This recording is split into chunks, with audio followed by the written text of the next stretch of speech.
بسم اللہ الرحمن الرحیم۔ صرف 5 منٹ کا مدرسہ قرآن و حدیث کی روشنی میں 10 ذی قعدہ۔ نمبر 1، اسلامی تاریخ۔ حضرت عمر بن عبدالعزیز رحمۃ اللہ علیہ۔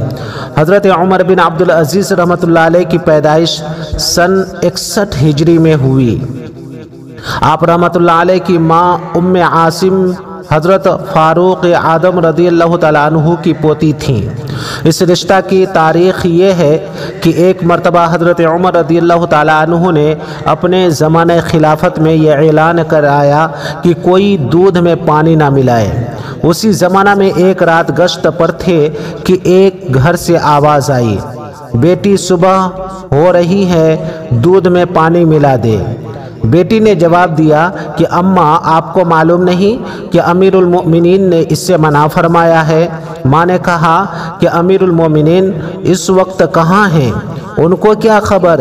بیٹی نے جواب دیا، امیر المؤمنین کو خبر نہیں تو کیا ہوا، خدا تو دیکھ رہا ہے۔ حضرت عمر رضی اللہ تعالیٰ عنہ نے اس گھر کو نظر میں رکھ لیا اور اپنے بیٹے عاصم سے کہا کہ تم اس لڑکی سے شادی کر لو، مجھے امید ہے کہ اس سے ایسا جوان مرد پیدا ہوگا جو سارے عرب پر حکومت کرے گا۔ عاصم رضی اللہ تعالیٰ عنہ نے اس سے نکاح کر لیا۔ حضرت عمر رضی اللہ تعالیٰ عنہ کی پیشن گوئی کے مطابق اس خاندان میں عمر بن عبدالعزیز رحمۃ اللہ علیہ پیدا ہوئے، جنہوں نے خلافت راشدہ کے طرز پر حکومت کی، یہاں تک کہ انہیں عمر ثانی یعنی دوسرا عمر کہا جانے لگا۔ نمبر 2، حضور صلی اللہ علیہ وسلم کا معجزہ اونٹ کی رفتار کا تیز ہونا۔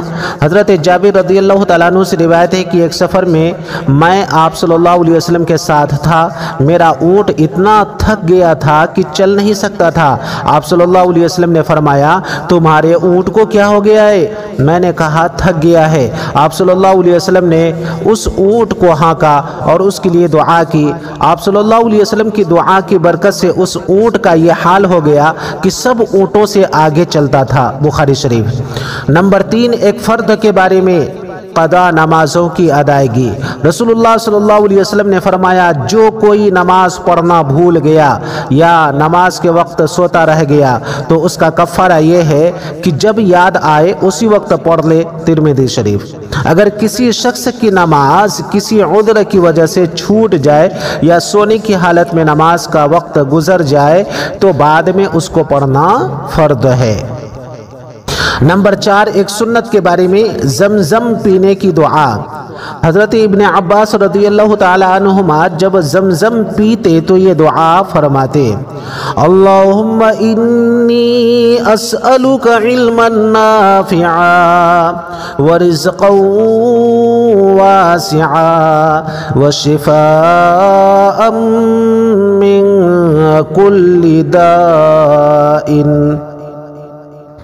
اللہم انی اسألک علما نافعا ورزقا واسعا وشفاء من کل داء۔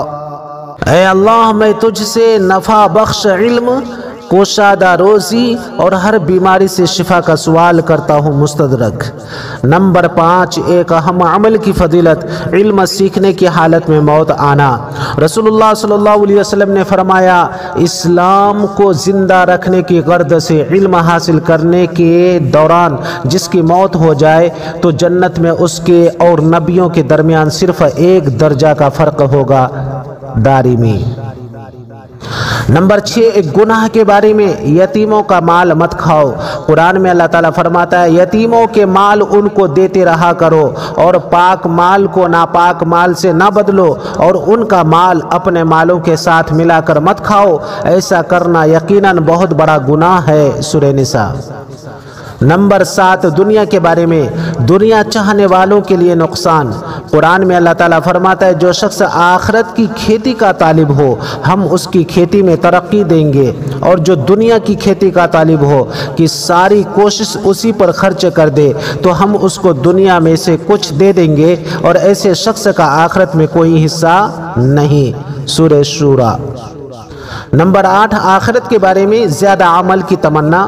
رسول اللہ صلی اللہ علیہ وسلم نے فرمایا، اگر کوئی بندہ پیدائش کے دن سے موت آنے تک اللہ کی اطاعت میں چہرے کے بل گرا پڑا رہے تو وہ بھی قیامت کے دن اپنے سارے عمل کو حقیر سمجھے گا اور یہ تمنا کرے گا کہ اس کو دنیا کی طرف واپس کر دیا جائے تاکہ اور زیادہ نیک عمل کر لے۔ مسند احمد۔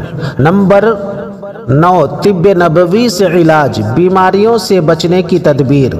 رسول اللہ صلی اللہ علیہ وسلم نے ایسی جگہ بیٹھنے سے منع فرمایا ہے کہ جہاں بدن کا کچھ حصہ سایہ میں ہو اور کچھ حصہ دھوپ میں ہو۔ ابن ماجہ۔ نمبر 10، نبی پاک صلی اللہ علیہ وسلم کی نصیحت۔ رسول اللہ صلی اللہ علیہ وسلم نے فرمایا، ابو ذر، تم جہاں کہیں ہو اللہ سے ڈرو، گناہ ہو جانے کے بعد نیک کام کر لیا کرو، یہ نیکی اس گناہ کو مٹا دے گی اور لوگوں کے ساتھ بہترین اخلاق سے پیش آؤ۔ ترمذی شریف۔